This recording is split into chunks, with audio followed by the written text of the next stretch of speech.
अब जो है मैं बताना चाहता हूं कि हमारे जो मेहमानों की सफ है उसमें एक नाम और जुड़ा है। मोहतरम इम्तियाज खान साहब, राष्ट्रीय कार्यकारिणी सदस्य समाजवादी पार्टी, हमारे बीच में यहाँ तशरीफ लाए हैं। हम उनका इस्तकबाल करते हैं। उतरौला के इस तारीख साज मुशायरे में जो सद्भावना कमेटी उत्तर प्रदेश के जरिए मुनक्किद किया गया है, इस मुशायरे में आप सबकी मौजूदगी इस मुशायरे के वकार में इजाफा कर रही है। जनाब डॉक्टर एहसान साहब, अनवर महमूद साहब और हमारे परवेज उमर साहब, शत्रुघ्न वर्मा जी, डॉक्टर अजीज खान साहब, डॉक्टर कासिम हाशमी साहब, मसूद खान साहब विधायक तुलसीपुर, इन सब की मौजूदगी में भाई परशुराम वर्मा जी जिलाध्यक्ष समाजवादी पार्टी बलरामपुर, इन सब की मेहनतों को सलाम करते हुए अब चाहता यह हूं कि उस फनकार को आवाज दी जाए जो वैसे तो आजकल सद्भावना कमेटी के चेयरमैन हैं, लेकिन उसके अलावा उनका एक तारुफ यह है कि सद्भावना कमेटी के चेयरमैन तो वो बाद में है, ये उनकी इजाफी जिम्मेदारी है, लेकिन वो एक सच्चे और अच्छे लहजे के शायर हैं। पूरे हिंदुस्तान में अपने कलाम से पहचाने जाते हैं। जनाबे आजाद प्रतापगढ़ी को आपने टेलीविजन के जरिए बहुत सुना है। मैं उनसे गुजारिश करता हूं कि कम से कम तशरीफ लाएं। आपने अब तक फर्ज निभाया है चेयरमैन होने का, अब आप शायर होने का फर्ज निभाएं और अपने कलाम से नवाजें। जनाबे आजाद प्रतापगढ़ी। मेरे दोस्तों, जब एक कमेटी बन रही थी, हम बड़े असमंजस में नदीम भाई, जब एक कमेटी बन रही तो मेरे पास एक फोन आता है कि भाई मैं बलराम का रहने वाला हूं, जब आपका मुशायरा होगा तो मैं उसमें 2-4 मिनट पढ़ना चाहता हूं।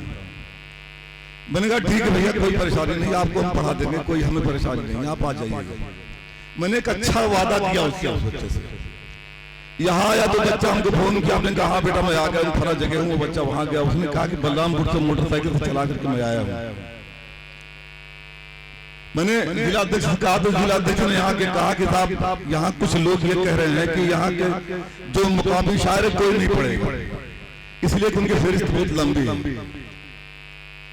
मैंने कहा भाई अगर उनकी फहरिस्त बहुत लंबी है तो मेरे पास 50 जगह मुझे मुशायरे कराने हैं, 4 जगह हो गया है, 56 जगह भी बाकी है। वो लोग सारे लोग आप नोट करवा दें और मैं वादा करता हूं कि मैं उनको पूरे बलरामपुर को पढ़वा दूंगा। लेकिन अगर आज उस बच्चे ने नहीं पढ़ा तो मैं उसको माफ नहीं कर पाऊंगा अपने आप को। और मैं गुजारिश करता हूं, मेरे पास का जो भी वक्त है उस सारा उस बच्चे का है। मैं अरमान रजा कहता हूं कि वो स्टेज पे आवे, अच्छा, और वो अपने 4 मिसरे रखे, 5 मिसरे रखे। और अगर आज बलरामपुर वालों ने नहीं सुना बेटा, मैं तुमको इस 50 जगह 50 मुशायरे में पढ़वाऊंगा। आज ये अच्छा, और मैं अपना सारा वक्त इस बच्चे को देता हूँ। अल्लाह। अच्छा, एक मिनट आजाद भाई, 1 मिनट। ये क्या बात हुई? आपने अभी तक चेयरमैन का आपने हक इस्तेमाल किया है। मैं मुशायरे का नाजिम हूँ, मेरा भी कोई हक है। मेरा हक यह है कि कम से कम चाहे आप सिर्फ एक शेर सुनाएं, लेकिन आपको बतौर शायर अपनी नुमाइंदगी दर्ज करानी होगी। अपनी शायरी से भी हमें जरा सा मुतारिफ कराएं। जनाब आजाद प्रतापगढ़ी। मेरे दोस्तों, मैं पढ़ता बहुत अच्छा हूँ, लेकिन आवाज बड़ी खराब हो गई, तो मैं कुछ 2-3-4 शेर पिलाइए, 2-3 शेर कि किसमें कितना दम है, आओ हम दोनों आजमाते हैं। वाह, किसमें कितना दम है, आओ हम दोनों आजमाते हैं। तुम नफरत बोने वाले, हम गीत प्यार के गाते हैं। वाह, और आओ तुम्हें बताऊं कितनी ताकत है सच्चाई में, तुम अपनी तलवार उठाओ, हम आवाज उठाते हैं। वाह वाह वाह वाह वाह वाह। और जाने किसका घर उजड़ेगा, अब किसकी बारी है। जो दहशत हम झेल रहे हैं वो दहशत सरकारी है। वाह वाह वाह। जाने किसका घर उजड़ेगा, अब की किसकी बारी है। जो दहशत हम झेल रहे हैं वो दहशत सरकारी है। अब टीपू सुल्तान को उन तकरीरों की याद आती है। क्या कहना विधायक जी? अब टीपू सुल्तान की उन तकरीरों की याद आती है। गीदड़ की 100 साल से बेहतर शेर का एक दिन भारी है। वाह वाह वाह वाह वाह वाह। दोस्तों, पूरा भारत झेल रहा है साहब की प्रधानी में। क्या कहना? पूरा भारत झेल रहा है साहब की प्रधानी में, भूल के तुम फिर मत फंस जाना उनकी किसी कहानी में। महंगाई से जूझ रहे सब चीख रहा है हिंदुस्तान। अगला मिसरा सुनिएगा कि महंगाई से जूझ रहे सब चीख रहा है हिंदुस्तान।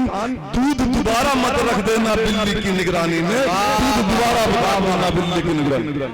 बहुत शुक्रिया आजाद प्रतापगढ़ी साहब।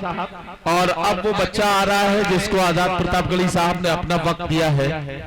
नहीं, हम समझ रहे हैं कि हम अच्छा नहीं पढ़ रहे हैं, ये लोग अच्छा एक अभी उन्होंने कहा कि 4 मिसरे पढ़ देता हूँ कि अभी नदीम भाई ने कहा कि एक साहब है, एक ये हमारी इशारा पढ़ रही थी वो सबीना अदीब जी, उन्होंने कहा कि हम लोग आजादी का किरदार वो बता रहे थे। नदीम भाई ने कहा कि एक साहब है, एक है जिनको पद्मश्री मिला है, उन्होंने कहा कि आजादी 14 में मिली है। तो बस वो भी 4 मिसरे पढ़ करके अपनी बात खत्म करता हूँ। जो आजादी जो 14 में मिली आजादी, जो 14 के बाद मिली है वो आजादी प्यारी है। पहले वाली कोई आजादी नहीं थी, जो 14 के बाद मिली है वो आजादी प्यारी है। भीख में हिंदुस्तान बताना ये जहनी बीमारी, वाह वाह वाह, भीख में हिंदुस्तान बताना ये जहनी बीमारी है। इतनी बड़ी खोज कर लेना पद्मश्री बेमानी, वाह, इतनी बड़ी खोज कर लेना।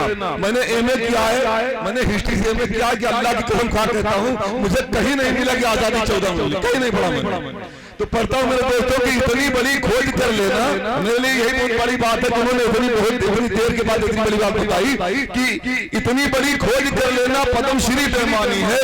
भारत रत्न दिलाना साहेब आपकी जिम्मेदारी है। वाह वाह वाह।